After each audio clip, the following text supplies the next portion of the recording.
அனைவருக்கும் வணக்கம். நான் அண்ணா சரவணன், வெள்ளாளர் முன்னேற்ற கழகம் மாநில தலைவர். எங்களுக்கு புரட்சி சாயி சின்னம்மா அவர்கள் நன்னில சட்டமன்ற தொகுதி வெள்ளாளருக்காக ஒரு தொகுதி ஒதுக்குனாங்க.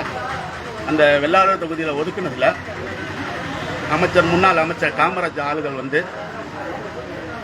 எங்களுக்கு முன்மொழிஞ்சவங்களை வலுக்கட்டாயமாக கடத்திட்டு இங்கே வச்சுருந்தாங்க. கூட்டத்தில் கடத்திட்டு வந்ததில் அவன் நான் வரலன்னு சொல்லிட்டு எங்களோட வந்துட்டான்.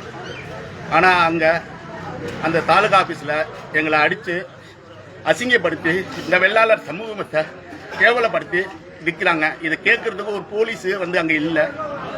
இந்த வெள்ளாளர் சமூகத்தில் இவ்வளோ பேர் ஒரு பொறுப்புல கொடுத்து ஒரு தொகுதியை கொடுத்து இந்த வெள்ளாளர் தொகுதியில் நிற்கிறதுக்கு எங்களுக்கு ஒரு வாய்ப்பு கொடுத்தாங்க. அந்த வாய்ப்பை கொடுக்கறதுக்கு இந்த ஒன்றிய செயலர் டிஜிபி அன்பு, அமைச்சர் மச்சான், அமைச்சர் ஆளுகள் எல்லாருமே எங்களை அடித்து அசிங்கப்படுத்தி எங்களை இப்படி ஆளாக்கிட்டாங்க. தயவு செய்து மக்கள் இந்த ஜனநாயக நாட்டில் ஒருத்தன் தேர்தல் போட்டிடுறது அவனோட உரிமை. அந்த உரிமையை தடுக்கிற விதமாக ஒவ்வொரு ஆளையும் அழைச்சிட்டு அடியாளருடன் நின்று எங்களை அசிங்கப்படுத்தி எங்களை அவமானப்படுத்தி இந்த வெள்ளாளர் சமூகத்தை மொத்தமாக புறக்கணிக்கிறாங்க. ஒரு தேர்தல் நடத்துங்கிறது எல்லாருமே நிற்கலாம். இவ்வளவு அராஜக போக்கை எங்கேயும் நம்ம பார்க்கல. மக்களே, நன்னில தொழில் உள்ள மக்களே, வெள்ளாளர் மக்களே நல்லா சொல்லுங்க.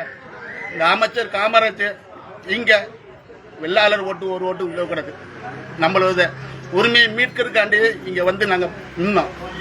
இது ஒரு ஜனநாயக நாட்டில் இப்படி அடிச்சு எங்களை அசிங்கப்படுத்து எந்த காவல்துறை எங்களை கேட்கல, எங்களை எதுவுமே கேட்கல.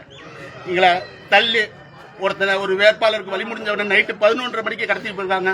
அதுக்கு எங்கள்கிட்ட ஆதாரம் இருக்கு. திருப்பி வரும்போது அவன் எங்கள்கிட்ட வீடியோ பேசியிருக்கான். இவ்வளவு மத்தியில எங்க சமூகத்துக்கு இவ்வளவு இலக்கு இருக்கிற அமைச்சர் காமராஜ், முன்னாள் அமைச்சர் காமராஜ் இந்த தொகுதியில் படித்தொழில் அடையணும். அதுல எந்த ஒரு மாற்று கருத்து கிடையாது. ஒரு வேட்பாளரா இங்க நிக்கிறது கூட இந்த ஜனநாயக நாட்டில் உரிமை இல்லை. எங்களை பாடாப்படுத்தி நைட்ல இருந்து வீடு கொடுக்க விடாம, ஒரு ஆபீஸ் கொடுக்க விடாம எங்களை இவ்வளவு அனாதையா நிக்க வைக்கிறாங்க. இந்த சமூகம் தான் இதுக்கு பதில் சொல்லணும். இந்த அன்புக்கு கண்டிப்பா மக்கள் பாட கொடுக்கணும். என்னை பல வகையில் மிரட்டி பார்த்தாங்க. கோடிக்கணக்கில் பணம் தரேன். நாங்க எதுக்குமே அடிப்படையில் அந்த புரட்சி சாயி சின்னம்மா அவங்க எங்க மேல நம்பிக்கை வச்சு எங்களுக்கு சீட்டு கொடுத்ததுல நாங்க வலுவான்னு ஜெயிச்சு இன்னும் எங்களுக்கு ஒரு முன்னாள் அமைச்சர் எங்க மாதிரி ஒரு சிறிய வேட்பாளர்களுக்கு பயந்து ஆள் கடத்தல் வேலையில பின்மை ஈடுபடுறாரு. இந்த தமிழக அரசின் தேர்தல் ஆணையம் என்ன பண்ணிட்டு இருந்து எங்களுக்கு தெரியல.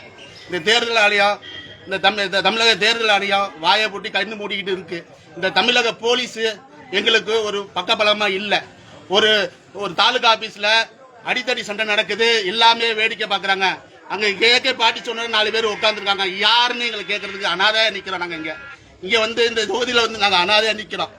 ஏன்னா இவர் மட்டுமா இந்த தொகுதியில இருக்காரு, இவர் மன்னார்ல இருந்து நிக்கலையா, நான் தஞ்சாவூர்ல இருந்து நிக்க கூடாதா, MNP ராஜா மன்னார்ல இருந்து நிக்க கூடாதா? இது மாதிரி கேடத்த போக்கு இப்படி எல்லாம் பண்றது ஜனநாயக நாட்டில் எவ்வளவு பெரிய அநீதினு உங்களுக்கு தெரியல.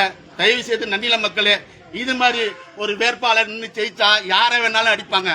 அன்பு எங்களோட மாவட்ட தலைவரை அடிச்சு எங்களை தள்ளி இவ்வளவு அசிங்கப்படுத்திருக்காங்க. இதுவரை எந்த ஒரு போலீஸ் எங்களுக்கு பக்கபலமா இல்ல. இந்த தமிழ்நாடு தேர்தல் ஆணையம் தான் எங்களுக்கு பக்கபலமா இருக்கும்.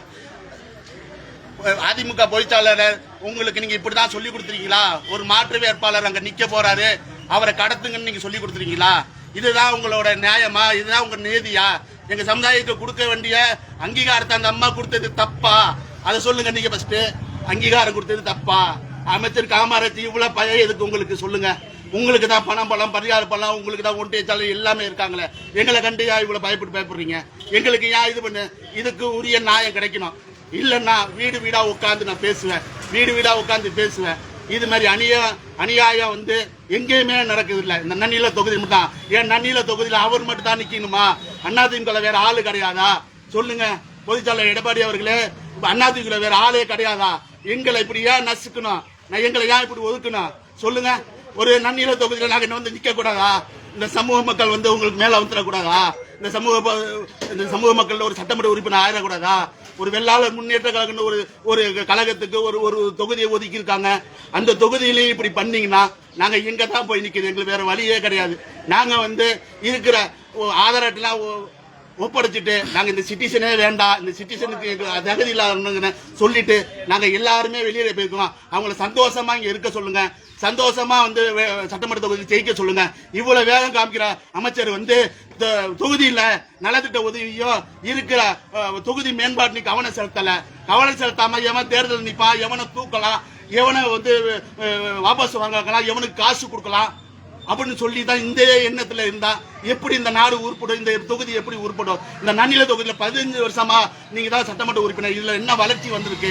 அந்த அரசு கல்வியில ஒரு காம்பவுண்ட் கிடையாது, இந்த அரசு கல்வியில ஒரு காம்பவுண்ட் கிடையாது, ஒரு கழிப்பிட வரிசை கிடையாது, ஒரு எதுவுமே கிடையாது. ஒரு ஜனநாயக நாட்டுல ஒரு தனிமகன் குடிமகன் நான் நிக்க கூடாதா?